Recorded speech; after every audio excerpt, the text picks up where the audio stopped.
name is Anaïs Lossouarn and I come from France.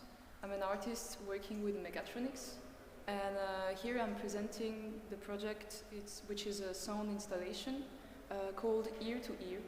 So for this I made some ceramic sculptures and I put a speaker inside, and it's playing the sound that I recorded from many different people, and I asked them actually to tell me one of their secrets, or a story that usually they don't tell to the first person they meet. So when you get closer to the ear, you can hear these little secrets. And I also made it kind of interactive with a confessional part where the visitors can come and record their own secrets. So you can come and listen to the wall of ears.